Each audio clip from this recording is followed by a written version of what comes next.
चाह नहीं मैं सुरबाला के गहनों में गूथा जाऊं, चाह नहीं प्रेमी माला में बिंध्य प्यारी को ललचाऊं, चाह नहीं सम्राटों केशव पर हे हरि डाला जाऊं, चाह नहीं देवों के सिर पर चढ़ूं भाग्य पर इठलाऊं, मुझे तोड़ लेना वनमाली उस पथ पर तुम देना फेंक, मातृभूमि पर शीश चढ़ाने जिस पथ जाए वीर अनेक। माखनलाल चतुर्वेदी द्वारा रचित इस कविता को चरितार्थ किया है रामासात तोमर ने।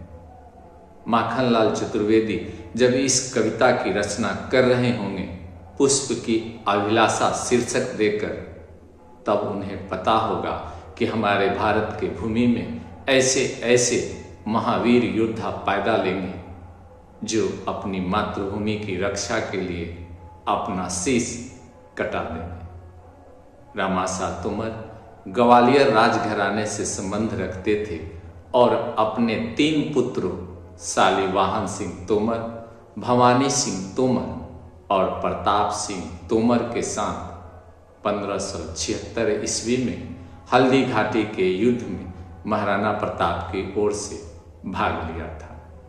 रामासात तोमर के पूर्वजों ने मोहम्मद जलालुद्दीन अकबर के दादा बाबर से लगभग 1528 ईस्वी में युद्ध किया था और इस युद्ध में बाबर विजयी हुआ था।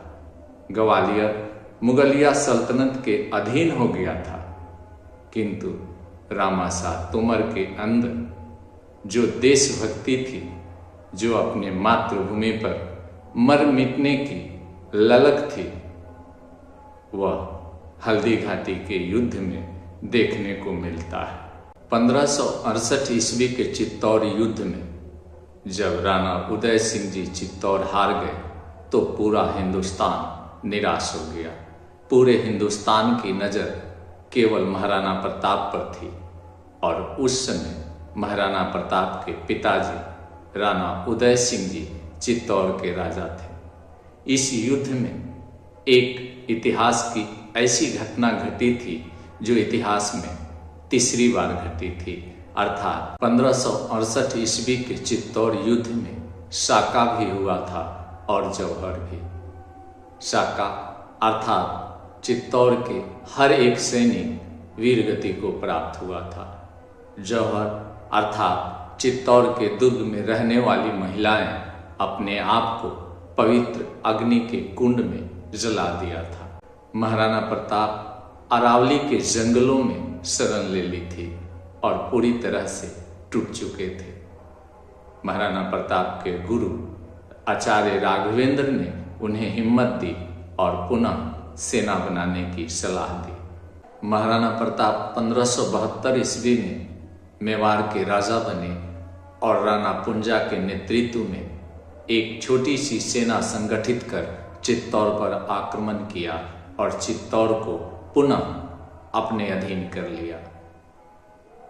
मोहम्मद जलालुद्दीन अकबर जो शहंशाह हिंद बनने का सपना देख रहा था, उसके स्वाभिमान को ठेस पहुंचा, धक्का लगा और गुस्से में मान सिंह के नेतृत्व में एक भारी भरकम सेना पुनः चित्तौड़ की ओर कूच किया।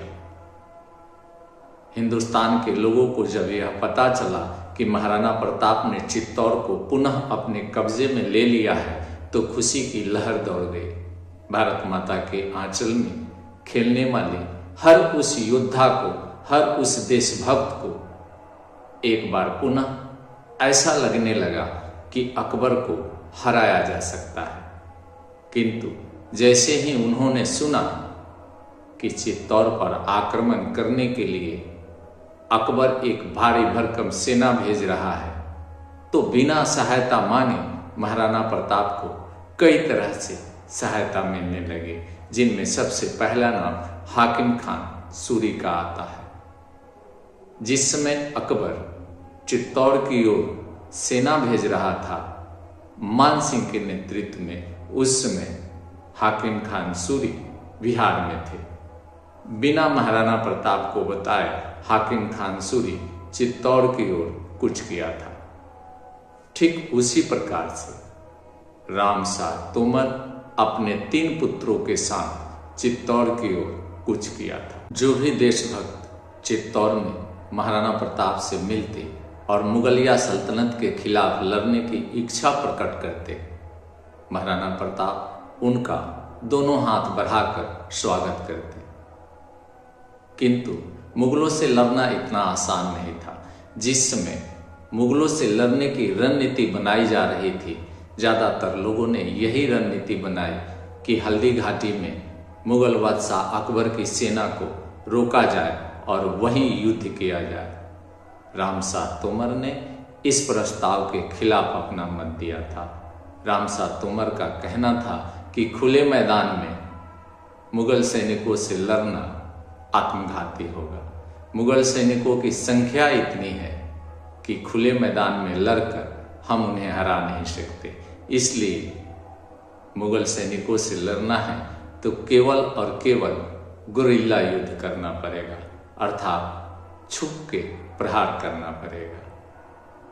किंतु एक क्षत्रिय होने के कारण महाराणा प्रताप इस बात से इनकार कर गए कि नहीं, छुप के प्रहार करना हमारे क्षत्रिय धर्म में नहीं है। रामशाह तोमर ने कहा था कि युद्ध भावना से नहीं, नीति से लड़ी जाती है, और नीति केवल एक ही बात की होती है कि किसी भी प्रकार से युद्ध में विजयी हो।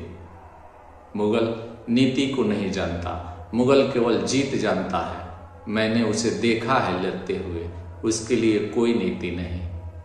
किंतु क्षत्रिय योद्धाओं ने नीति को अपना धर्म चुना और यह तय हुआ कि हल्दी घाटी के मैदान में मुगल सैनिकों को रोका जाए और वहीं युद्ध किया जाए। इस युद्ध में रामशाह तोमर अपने 3 पुत्रों के साथ भाग लिया और तीनों पुत्रों सहित खुद भी वीरगति को प्राप्त हो गए। इस वीडियो में इतना ही। अगले वीडियो तक मुझे इजाज़त दें। जय हिंद।